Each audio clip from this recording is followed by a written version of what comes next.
I know everybody, and nobody asked this question. Everybody has the same question when you're talking to them. Oh, bro, let me ask you, when you got out of prison, how was the first time you had sex? And I was telling them. That's a good question. It was good. This is a clip. This is now it's a show.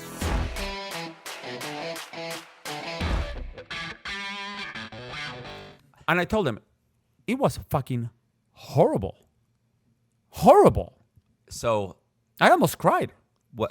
I probably cried. Well, I mean, I know she did. If we would have had good sex, probably. So what? So what? Tell me what happened. Well, it's not what happened. It's what did not happen. No. You know, this thing. Bro, I'm like them pills. I'm like, well, but I didn't. First of all, I hadn't talked to you yet, and so I'm making all these excuses like, well, 8.5 years. It's anxiety. I was shivering like a 15-year-old. Like, oh my God. And then, dude, it was horrible. Like it was one of those things that you have, because when you're 15, 16, you know you don't know. So you're with another teenager girl that, you know, for her, that's probably as good as it gets. Or boy. I'm not judging. Or boy. Or, you know, non-binary or whatever. Or farm animal. It happens. It's Florida. Yeah. And, but when you are with like a 30-some or 40-some-year-old woman, she's been around the block. So she can pick bad sex like this out of the crowd. So you cannot say like, hey, listen, babe, this is as good as it gets. You're never going to have... No. They're like, listen, I understand you just got out of prison, but you got one strike, 2 more. We're taking you out of the game. Wow. And we're benching you. We're benching you for the rest of the season. And I'm not ashamed to say that I may have gotten benched for the rest of the season.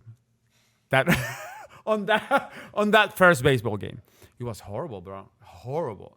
And then I talked to everybody that got out of prison, and everybody has the same fucking story. Yeah, well, I have a similar story. Not the same. I got lucky. Luckily, the chick that I was with. By the way, it's been a year now, and you hear that song? Do you hear that noise? That's Good to go. That's my penis hitting the door. Good to go. The table. Nothing like drugs. Yeah. So, yeah, it was Jess. You know, this Jess. Absolutely. Yeah. Okay. I mean, met her in the halfway house, and then once we started talking, everything went after blah blah blah. But when we go to the hotel, like, listen, things have already been good. The making out's been good. Everything's been good. We get to the hotel. Luckily, what made me feel better and made me feel more powerful, let's say stronger. Yeah. The first time was that she was so overwhelmingly nervous. She was more nervous than I was. Because she had also done time. Of course, she hadn't had sex with anybody in 5 years. So she's like, and we get in there, we start kissing, and she's like shaking. And I go, are you okay? She's like, I'm so nervous. I go, do you want to do this? And she's like, no, of course I want to do this. I'm so nervous. It's been so long. And her being nervous made me feel better. Correct. Because it was the anxiety that was killing me. And this is funny. Because the next morning, that's emotion that having sex is emotion that you're not used to.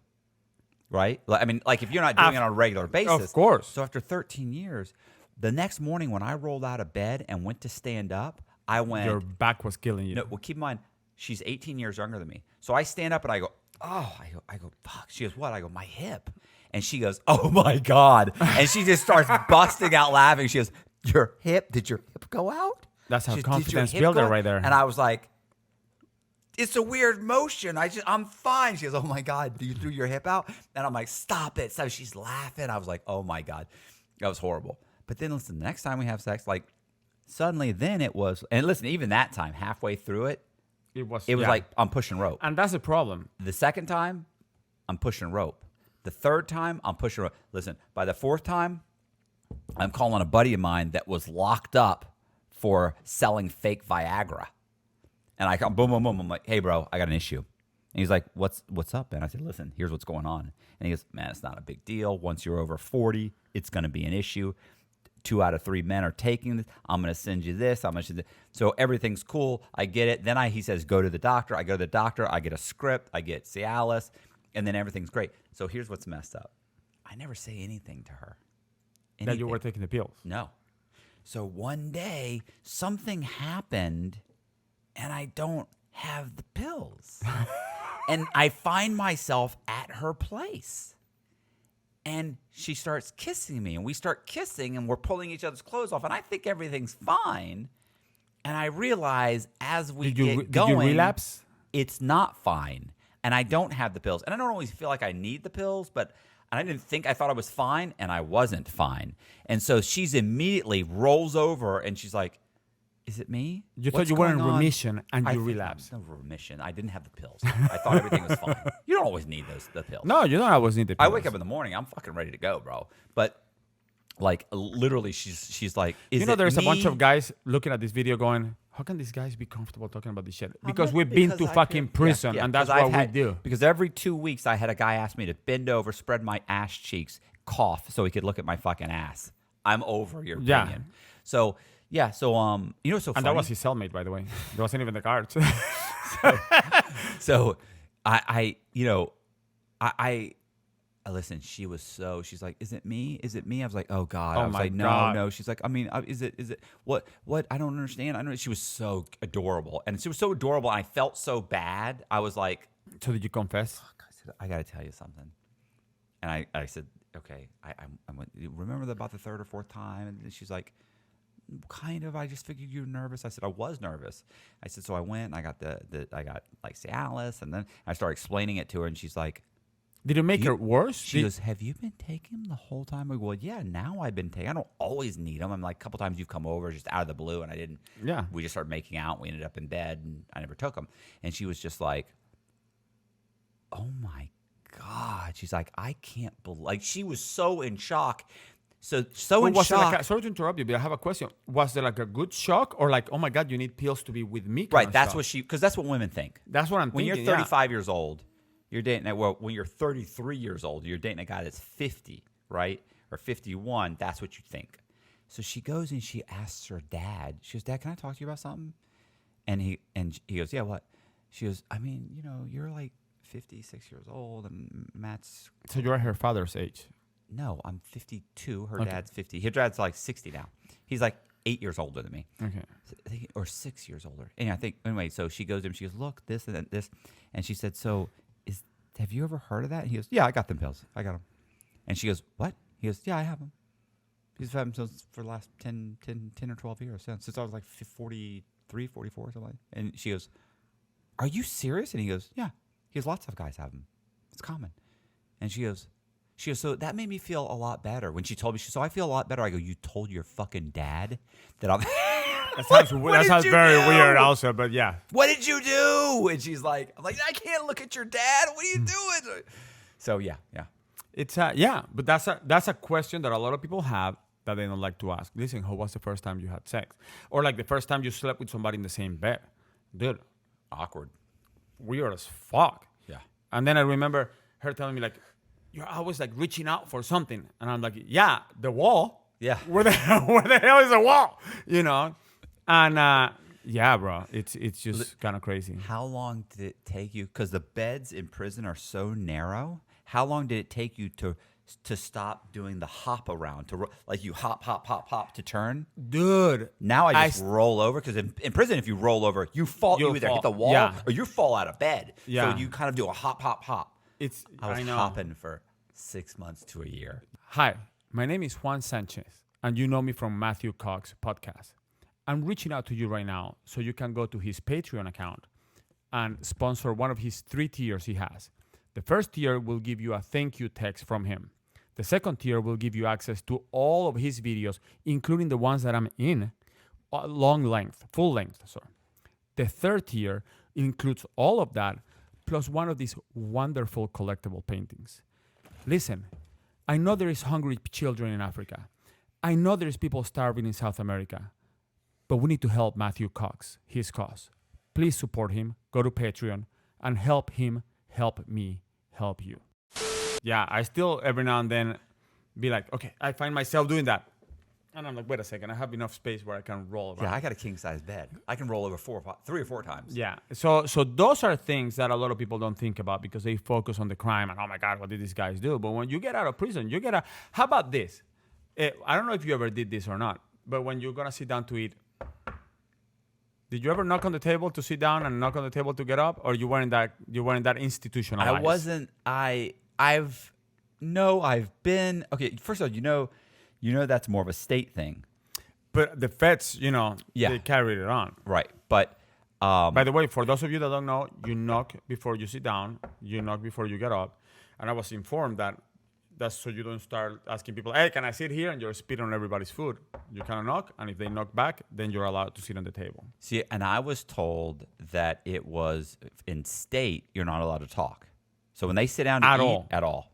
And you know that in state, in state of Florida, you're supposedly, I don't know, I've been told, you sit down with your food. So they walk over and so when they're getting up, they're like see ya. It's like saying see ya. It's like, and they get up and so everybody can kind of look up and kind of nod like, oh, see, and you leave. Okay. So, but usually they sit down. You're not allowed to talk because they're trying to feed everybody as quick as possible. And you sit there and eat. Like literally, if the guards see you stop eating, then they go, you're done. Get up. They'll walk over and snatch your fight and get up now. And oh yeah.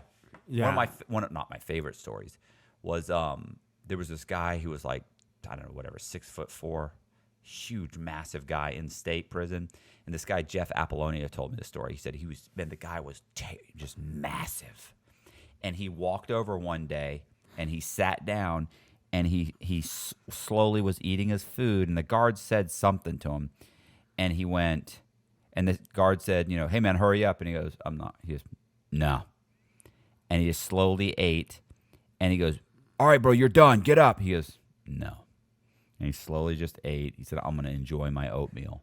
And he ate slowly. And then he went and got the lieutenant comes over. Lieutenant goes, man, you need to hurry up, bro. You're gonna end up in the shoe. He goes, no. He goes, I'm going to slowly eat. He goes, I ain't going to be rushed. And so they said the lieutenant looked at him and went and got another tray and walked over and scooped over some more food for him and gave him some more food. And he goes, go ahead, take your time. He said, you're going to the shoe after this. You know that. He's like, that's fine. He goes, well, okay, take your time then. And he let him eat, took 20, 30 minutes and got up and now there's 5 fucking guards around. Of course. And they escort him straight to the shoes because he said he was so big they were afraid like it could go bad. Listen, and sometimes you got to do that. The shoe, for those of you that don't know, is a special housing unit, or is what you guys call on the creeks. The hole? Solitary. Or the hole. The hole. Yeah. Which I did 6 months on the shoe. I know, bro. From January to June. Bro. Yeah, that's why I'm so normal. I did like a month and a half is the most I ever did. I mean, I went in like 4 or 5 different times. But the longest was like 45 days, I think. Which is not bad. You get used to it after a while. Oh, yeah. The noise is annoying as fuck because they're always talking and banging on the doors and singing. And for them, it's funny. It's a concert. But once you learn to block that noise, I could have done. Yeah. I was reading like a book a day. There's people that have done like 3 years in the shoe, which is freaking insane. No, you could almost not let those guys out again. They're just so nuts at that point. And then I remember writing, and you posted something back on my Facebook. Dude, I will cry for anything. Like when I first got out of prison, I would like look at the sunset and cry. And look, and my kids were like, what's wrong? I remember they took me out to eat burgers, and I'm eating a burger. I'm like, oh my God. And they're like, Dad, what's going on? I'm like, I don't know. This burger is so good, Yeah, emotionally, like anything, like a Hallmark commercial, I'm done.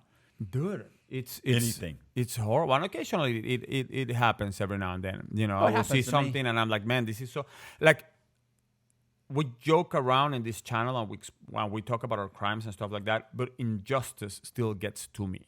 Like when I see shit that is going on that I'm not like criminal towards victim, but like system towards victim.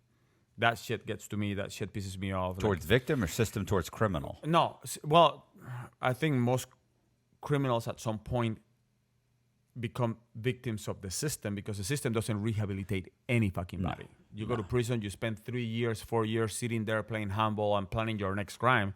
You get out and, there's guys that didn't pay child support because they were in prison. They got out, now they don't have a driver license because they owe child support, but they don't have any money. So they got to go rob a bank or sell coke again to pay child support. And before you know it, you're back in the system drive again. a car without a license, then they get grabbed. Now they violate their probation. They go right back into fucking prison. They get right back out. That is freaking ridiculous. That has to stop. So that pisses me off. That gets me emotional. I see like the homeless people, bro. How can this country still have such a homeless population? People, veterans, that went to fight in another country. They come back here that are homeless, But my victims, I don't cry over them. But those guys, yes, they're victims of the system. So yeah, those are the kind of questions that you're curious. A lot of guys are curious about. Like somebody asked me the other day, is there rape? Do people really rape people Oh yeah, I in get prison? that all the time. And the I'm rape. like, I don't know what your take is on that, but I think they rape the guy. You know who's gonna get raped. Yeah. First of all, look, there are gay guys in prison. So imagine if you're a guy and you went to a female prison, and you had the ability to have sex with 3 or 4 different women because all of them want you, or well, not all of them, but some of those, well, not all the women, but some of those women want you. And you have the ability to have sex with 3 or 4 different women, and those women are willing to pay you commissary. Correct. Right. So you got bunches of gay guys, punks in prison that are willing to have sex with other guys that they want to have sex with or willing to have sex with for commissary. So it's available. Then you have other guys that are predators that want to find someone that will resist, and they like the terror. Those guys are typically pressured. Like they're not like 4 guys run in and beat them up and hold them down. No. They typically They pressure are them. predators. Right. They're full-blown predators. Right. They scare the guy to a point where he's thinking, I'm either going to get stabbed or I'm going to end up having to have sex with this person. And that happens a lot. And you'll see them like they move them to their cell or they move them to their cubicle. It just gets Or, worse. I'm going to give you the bottom bunk. I move to the top bunk. I'm going to give you the bottom bunk. And you're like, oh, dude, no. Yeah. Not the bottom bunk. Whatever you do, don't take the bottom bunk. Yeah. So, yeah. So, to answer your question, there is rape, but I don't think there is like Shawshank Redemption rape. No. I mean, I'm not saying that doesn't happen. I mean, Maybe it may have Doesn't. happened and it may happen in some prisons, but for the most part, it's just, Well, I told you about the guy that I don't know if he was a sex offender or what. He went to the pen. They stuck him in. He was a little guy. He was probably 5'3". They stuck him in with this guy who had a life sentence who was massive. Stuck him, had already been convicted of rape in the state. This is in federal prison. And I met this kid in the medium. And the only reason I know the story is that one day his face swelled up. Part of his head and his face. And I went up, I go, bro, are you all right? Like, what happened? But you could tell it wasn't from a beating, but it looked like a beating. Yeah. And I went, are you okay? He said, yeah, I have. And he named whatever the condition was he had. I said, what happened? He said, well, my skull, he said, I had a fractured skull. And when it fractured and it healed, it never healed correctly. Like they never put the bone back correctly. Okay. And because of that, every few months, I'm supposed to take medication, but they don't give it to me here. Because that's the BOP. They fuck you out of everything. So, and if you have to deal with... By the way, you will die at the BOP if you have a medical condition. Yeah. So so the way that he looked at, he said, because they don't care if you're going to be, if it's a matter of discomfort, well, that's your problem. So anyway, he said, so every few months it swells up because it'll swell up for a few days and it'll go away. He said, just like if you had a bruise, he said, it'll swell up. He said, in like 4 or 5 days, it'll slowly start to go down and it'll be done in a week. I go, man, what happened? He said, oh, well, when I first came in, he said, I went to the pen, and they stuck me in this guy's cell that he had been convicted of rape a few times in the state. He said, and he was now doing a life sentence in the Fed. He said, he put me in his cell. He said, I was there for a couple of days. He said, and one day I walked in, and the next morning I remember I woke up like on the floor when the guards were picking me up. And what he found out happened was after lights out, he walked in, closed the door, walked in to the cell, and the guy knocked him out. Holy the guy shit. And basically the guards came by to count. He was he didn't know if he was standing or what. He didn't know how they didn't see him. But the guards in the pen basically they just walk around, boom, real quick, boom, boom, boom, like they don't give a fuck. You're not, you're supposed to be standing up for count. So he said the guy essentially raped me all night long, and left me on the floor in a pool of blood, his own blood. Torn his fucking asshole, the whole thing, and woke up when they popped the doors. They popped the doors pop. The guy put on his stuff and went out to the fucking rec yard. Like nothing happened. Like nothing happened, and just waited for the guards to see him. Eventually, after an hour or so, one of the guards walked by to check all the cells, and he was laying there in a puddle of his own blood. He said, I woke up a couple times on the floor, but really couldn't really move because he had a skull fracture. And he said, woke up in the hospital, whatever, a day or two later, and said I had a skull fracture. but they never reset They never did the right. skull correctly. So he and- got the fracture at the BOP when he got raped. Yeah. Oh yeah. Yeah. No. So brain swelling, like the whole thing, like induced coma, the whole thing. He was explaining the whole thing that they had to do to keep him alive in the hospital, not in the BOP, because they moved him to a hospital. And then eventually they brought him back, and now he has this periodic problem. But he had been brutally raped in the pen. Now, I don't know if he was a sex offender and the guy, or if he was just a little tiny guy. Remember, he had a 25-year sentence, and he was one of those guys where you said, well, what are you here for? He said, yeah, I don't talk about I it. don't talk about my case. Right, which 99% of the time means I'm a sex offender. Yeah.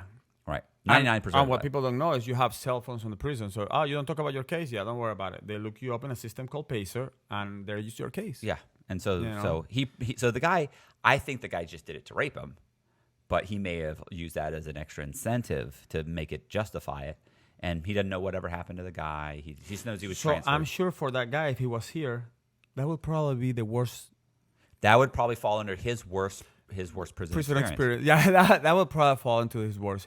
That and maybe what was it called? When the guy used to announce this meal, there was a meal that nobody ate at Coleman. Chili Mac. Oh. That and eating Chili Mac. Liver, I hated the liver. There were guys that loved liver.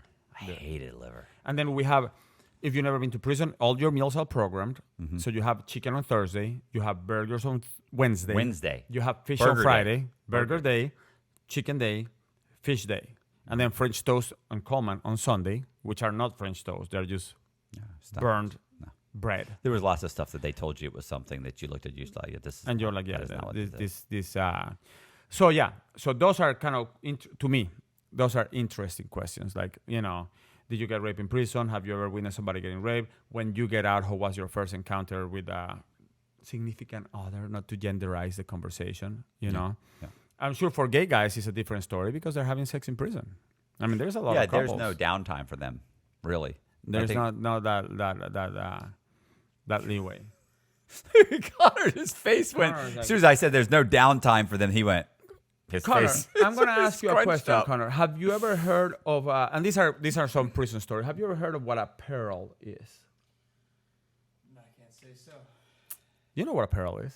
Apparel. Pearl, like the oyster pearl. Oh, a pearl. A You mean pearl. Yeah. The pearls. What the guys will do, Puerto Rican guys. No. Just because you guys have a small penis, you can put a pearl in it, but that's... Okay, so people can do that. Actually, I think Josh, one of my roommates, had this done, where they actually cut. No, but you have to start from the beginning. Where is this This pearl? is a whole. This is a whole This is- video. Oh, yeah, definitely. This Should we is save the this for another video? Can this be a teaser? Yeah. Let's end this and start this with the pearl video. Let's do a We're quick gonna pearl start video. with. We're gonna have prison habits that people don't know about. It's not That should be. prison habits. It's just weird shit. All right. So thank you for watching the video, and I appreciate it. Subscribe to the channel. Do me a favor and hit the bell so you get notified. Share the video. Leave a comment in the comment section, and Just a little disclosure: the issues that I had when I got out of prison, I have taken care of? I have overcome them successfully. Yeah. So Yeah. don't put me on your nightly prayers. No need for that. I don't know what to say about that. All right. See ya.